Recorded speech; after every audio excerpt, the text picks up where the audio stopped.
And we're back with the third and final video in this series of the most unique dolls in my collection. I first want to say a huge thank you to everyone who has shown this series so much love. It means the world to me. And I want to let people know, if you are new to my channel, that this is by no means my entire doll collection. I have over 100 Reborn/silicone dolls, and so this is just a few of them in these 3 videos. It is by no means my entire collection or even my entire fantasy collection. Most of my collection is monster/fantasy/alternative, and these are just some of the really stand out, very very different than even normal alternative dolls that people tend to have in their collections. So I just wanted to share them with you because I think they're really, really amazing. So here you're seeing Whimsy. Whimsy is a full body silicone baby dragon. He is around newborn size, although I usually won't put any clothes on him because he just is so adorable, his little naked self. And I don't want to hide any of his cool details by putting clothes over them. Plus he's got those wings, and that makes it a little bit tricky. But Whimsy was created by Lori Roy of LR Design Studios. Incredible artist, wonderful to work with. I can't speak highly enough of her and her work. He is actually my second full body fantasy creature from Lori. I had a full body silicone baby unicorn, and that was the first doll that I got from her. So I knew that I definitely wanted one of these dragons when I saw her coming out with the sculpt. So he is a custom order of the Inferno sculpt. I apologize, I can't remember the edition number or how many of these little dragons there are, but he was custom made for me. I chose this turquoise blue color, which is my favorite color, for the most of his body and his eyes, and then with the purple accents. But he is just so cool. He's the perfect little baby dragon. I love all of his details. I love his little axolotl like ears he has going on, and his little claws, and his big old feet. He reminds me of, if you've ever seen a puppy that is going to eventually be a very large breed dog, they're kind of awkward and they have these huge paws. And I feel like that would be the case with him. Someday he'll be a huge big dragon, but right now he's just a baby with these big old feet. But he's so adorable with his little spots on his bum and the top of his tail and his little striped belly. And he does have movement with his head. It does move back and forth, and he has an open mouth, although I usually won't put a pacifier in or do anything like that because I'm too paranoid and afraid of causing any damage to him. I would be absolutely heartbroken. Look at those feet. They're huge. It's just so perfect. So yeah, he is a full body silicone, and he usually is just like this. When I have him out, he doesn't, maybe I'll put a scarf on him or a little Christmas hat, but he's just fabulous in his little dragon birthday suit. But I really, really love her work. She has some very unique pieces, and I love her imagination. And I knew as soon as I saw this little guy that I had to have one, and he's just exactly like the day he came home to me. I've never had to powder him. His paint has stayed immaculate. He's just absolute perfection. I love him so very much. Here is Miss Tesla Nicole. She is named after Nikola Tesla, not the car company of the same name, named after the same guy. So it all goes back to him, but just to clarify that real quick. She is a Frankenstein's monster baby. She was created by Twisted Beanstalk Nursery. And I have had other Frankenstein babies in my collection in the past by the same artist. I've had a couple with the green skin tone, which is sort of classic for this style of monster. And she is the one that stayed in my collection. There's just something so unique and cool about her. And I think part of it is I really do love this kit, especially for monsters. I made a Pennywise out of this kit, which I'll have to show at some point again, but it's just such a cute little happy face, and you kind of wonder, like, is she happy to see me? Is she happy because she's about to bite my face off? Like, what exactly is happening? It's just enough of that unsettling, creepy factor that I think it's really cool. So She has the painted on staples sort of holding her together. She has the one black eye and the one sort of human eye, although it's clearly got something going on. It's not the right color, but for a healthy human eye, let's say. But she does have the follow me eye on that side, and so she really does look at you, and that always brings like a new element. It's on another level when they have the follow me eyes. My wear pups also have those, my silicone ones, and it's very to me it's unsettling in a good way because I like creepy things, but it's very it makes your brain think that this is a living thing when its eyes track you, or in this case, I. But I think her paintwork is just absolutely beautiful. The different skin tones, again, it's phenomenal work and phenomenal creativity that went into this doll. And look at her little happy face. She's so cute. She cheers me up on a bad day. I feel like a Frankenstein monster would understand uh, the issues that I have. I have some health issues. I deal with some chronic pain, and she kind of looks like she's barely holding herself together. And I think I have days like that where I feel like my body has betrayed me, and who does it really belong to? Because it's all over the place. So yeah, she's definitely a good bad day baby for when my body is freaking out. Because I feel like she gets it. She understands what's up. But look at that. Look how she follows with her eye. It's so cool. She's such a cool little girl. And I'm just the kind of person that would adopt a little Frankenstein baby or a little zombie. Um, I have just so much love for the monsters, and that's why most of my collection is monsters or alternative dolls of some type. But she's just definitely a favorite. Here is Bunny and Lizzie. I think it's obvious which one is which. I created these two, and I guess you could call them twins, although I'm not sure that really exists with the type of creatures that they are. These two are representative of one of my favorite, I don't know if you'd call it an urban legend or a paranormal phenomenon, but it's called Black-Eyed Children, or BEK, and they are entities who often appear, not always, but often appear as younger children.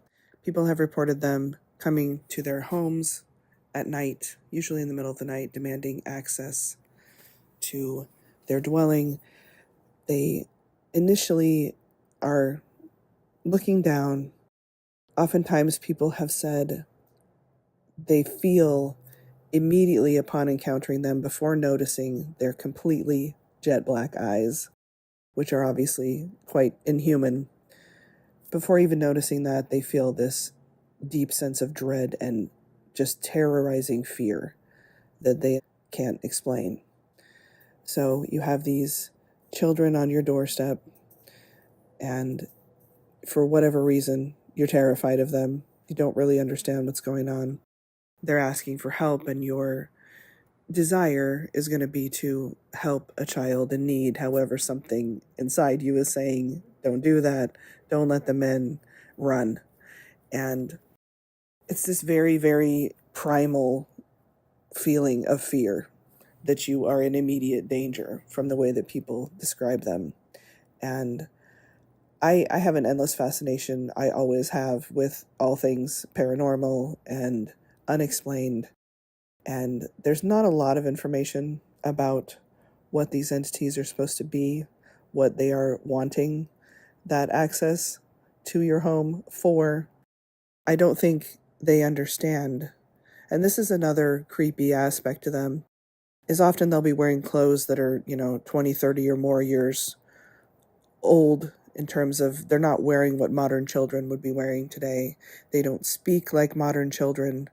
They don't seem to understand that we no longer live in a society where you need to come into the house to use the phone. It's just very strange. And it sets off, I think, in most of us, alarm bells of something is not quite right. So at some point during these interactions, the children will look up and the person will see that they're very much not a human child. That's usually the point where the person will slam the door and go hide under their kitchen table, and these are tough grown men who have in some of these stories encountered actual combat in the military, and they're terrified of these entities. So there have even been reports of them coming up to people's vehicles when they're on a road trip or they're parked somewhere in the middle of the night, or they have a big rig and they're sleeping.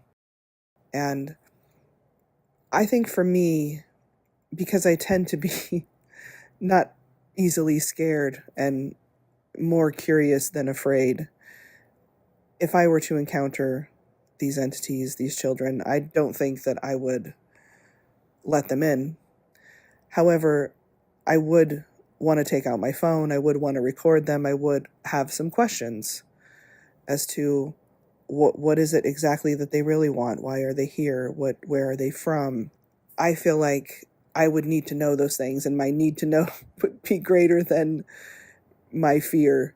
So just because I tend to be a person who is not afraid of most things that scare other people. So maybe that's not maybe that's to my detriment. I don't know, but I'm still alive, so it's working for me thus far. But I would definitely be asking some questions. And I have a story on my channel that my friend Kyle recorded. He has actually had an encounter with a black-eyed entity. It was not a child, and it's very different than a lot of the stories that you will hear about these creatures, these cryptids, these monsters, whatever you want to call them. So if you're not easily scared, I would recommend that you check that out, and I will leave the link below in the description. I feel like whatever their true form is, it is not the veneer that they're showing to us, appearing as human children or the most vulnerable of our population. Logically, if you listen to the stories, they seem to need permission from us to do whatever they came here to do. They can't just take it. So for that reason, I definitely think that I would feel safe asking some questions. But I want to hear from you all. What would you do if you encountered these entities on your doorstep in the middle of the night?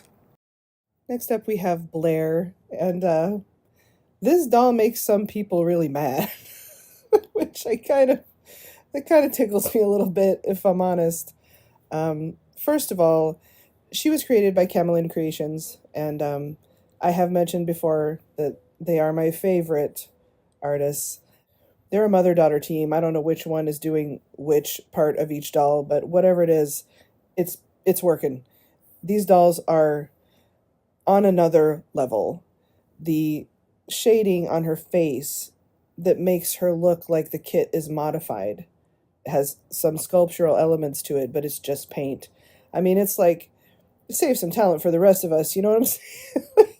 Just, the art alone is just spectacular, and just, again, on a whole other level from any other artist I've ever seen. And I will probably have many more dolls from Camelin Creations, because it's just, once you have one of their dolls, there's just no going back. I mean, it's that good.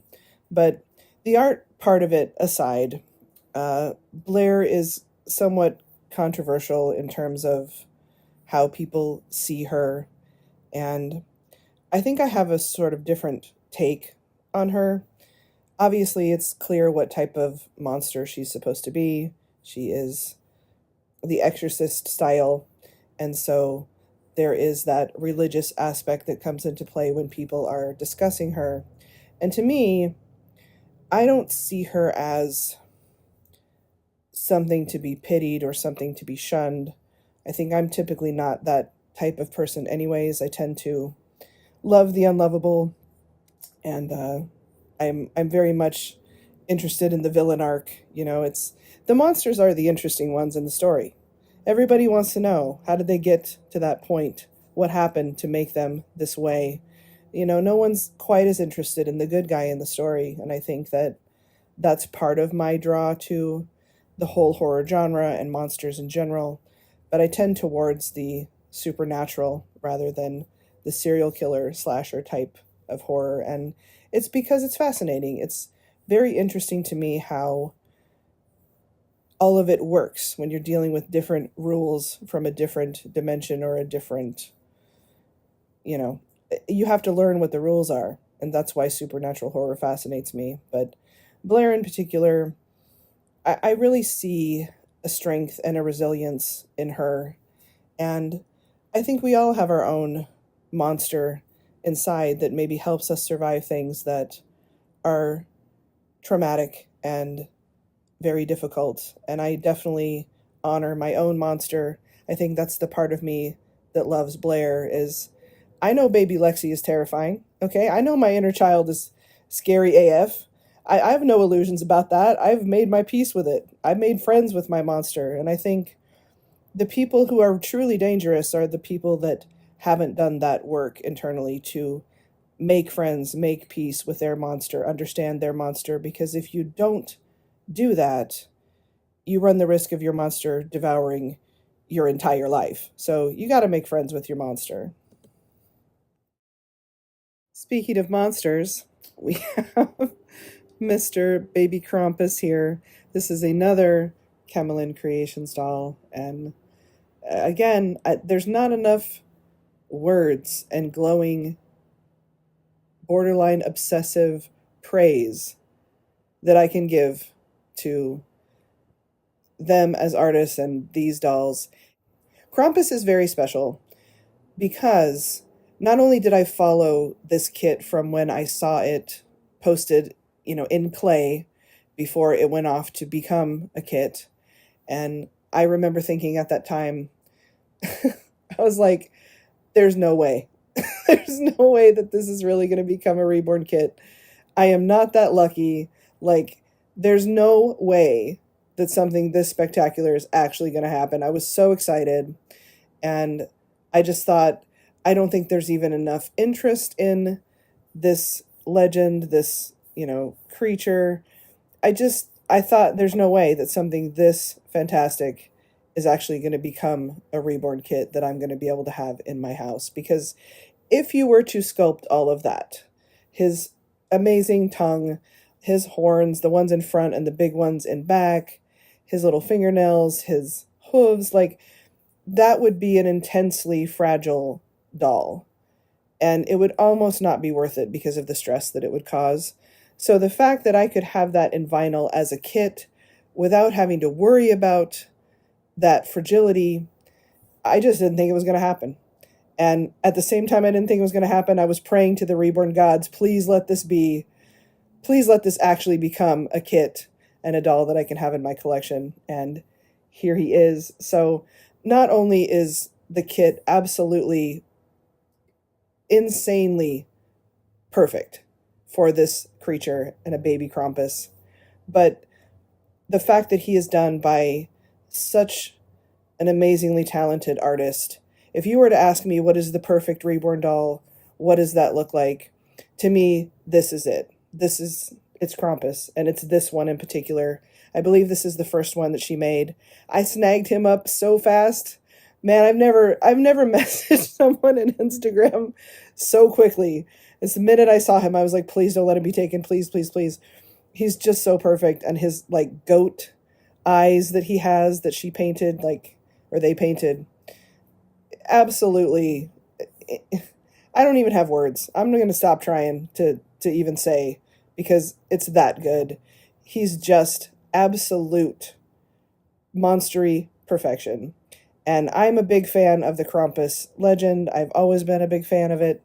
I think he's not as well known over here as he is in maybe his home country of Austria and Germany, where they have the festivals, and he's a very campy, mischievous type of creature.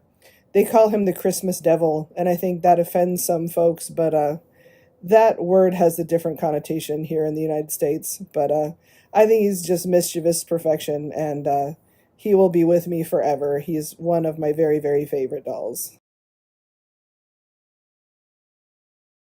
Here is Penny.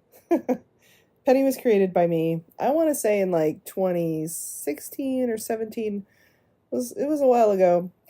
And over the years, a lot of people have asked me if I would sell Penny, and I just cannot do it. She's got, she's like my spirit animal. I mean, look at her. It's just absolutely nuts. Um, Penny was created, well, her head, she has alternate limbs. I have two of this kit in my collection, and one of them is Penny, and the other one is a traditional human style reborn. This is the Jenny kit by Alicia Toner, and it was sculpted to be a Down syndrome uh, kit or a child, and I just absolutely love her little happy face. I think it's one of the best kits I've ever had the pleasure of having in my collection, and I will never part with either one of them. That kit, for some reason, had a very low edition number. I don't even think it made it to 200, which is just abysmal. It's definitely one of the best kits overall and one of the cutest Down syndrome kits I've ever seen. So I had to make a human and a monster because that's how I am. When I really love something, I have to do every version of it. And Penny is loosely inspired by Pennywise the Clown, although it's not a direct copy of either style, the old Pennywise or the new. But she's definitely she's a cousin, a first or second cousin to Pennywise the Clown, hence the name. But she did not originally have those reptilian eyes. That was kind of an accident. And it's kind of funny because when I was making her, I had originally planned for her to have two different colored eyes. And I put those eyes in, and they weren't really working for me. I just wasn't feeling it. And I put a bunch of other eyes in. She had full black eyes at one point. I was trying all these different combinations, and just nothing was working. And I really wanted her to be finished. I really felt like that was the day that she was going to be done. And I just couldn't get the eyes right. And we had these, Ems and I had these eyes laying around. I think they were from a sample pack from one of those eye companies. They're like, we'll send you some eyes. And I was like, all right, go ahead and send them. And they were just rolling around in the eye box. I didn't really anticipate ever using them. And I'm looking at them and I'm looking at her, and I thought, you know what? Let's just pop those eyes in. I'm just curious. I just want to see. And the minute I put them in, I was like, oh, there she is. That's Penny. Those are her eyes. Like, and to me, she's just perfect. It added that extra element of creepiness to her, and the questioning of like what's really going on in there. What kind of monster is she? What's going to happen now that I've encountered this monster? Like, it brought her up a notch, and brought the creepy factor up a notch that I don't think I would have achieved with regular eyes. Here is Claudia. She was created by me for my collection. Obviously, she's inspired by Interview with the Vampire, and she usually sits in my living room parlor area. She stands in the corner, I should say, and it's a lot of fun when people come over who are not familiar with my household or the dolls or any of that, like repair people. She scares she scares people. And it's always funny to see them walk in and they're kind of not paying attention, and then they look over and they're like, ah. And they're like, what is that? Where did you get that? I'm like, I made that. They're like, you made that? And then, come all the questions about how these dolls work and how you make them. And it's good fun having her in the house because she's definitely a conversation piece. And I just like having her here. I really do feel she's one of those dolls that I really feel like there's an energy there. And I really just love her. I wish my camera would capture her properly on video. It does pretty good with photos, but I really wanted to do video for this whole series, and it's just washing out her face and her really cool details. She has some epic veining on the sides of her face, and it's evident that there's something going on there besides just the fangs, that she's got this kind of pale monstery appearance to her, but it just doesn't translate with the iPhone camera. And she's the only doll that I have such a struggle with getting her to appear the way she appears in person. And the iPhone camera likes to almost apply like a filter to smooth out your skin, which is very appreciated for folks when you get to my age. However, it's not appreciated when I'm trying to capture details that I've purposely put on a doll. I want to see those reflected back in the camera. So it may be time for me to get an actual video camera and scrap the iPhone. Or maybe it's just time for me to upgrade to a new iPhone. I don't know. You can kind of see them here, but again, it just kind of washes her out and makes everything look very uniform. And when you're making monsters, that's just not ideal. It also likes to change the lighting, as you can see from that shot and this one. It's trying to help me, I think, but it's not helpful because I want all those, monstery details that I've added very much on purpose to this doll. But as uncooperative as she is on video, she is very, very beautiful and very realistic in person. I hope some of that is coming through on the camera, but I absolutely love her. Even if she is stubborn and refuses to cooperate with the camera, I'm still very glad that she's here. So that's going to be it for me today. I hope you all enjoyed the video and the series, and I hope you're having a good 2025 so far. I will see you soon in the next video. Bye!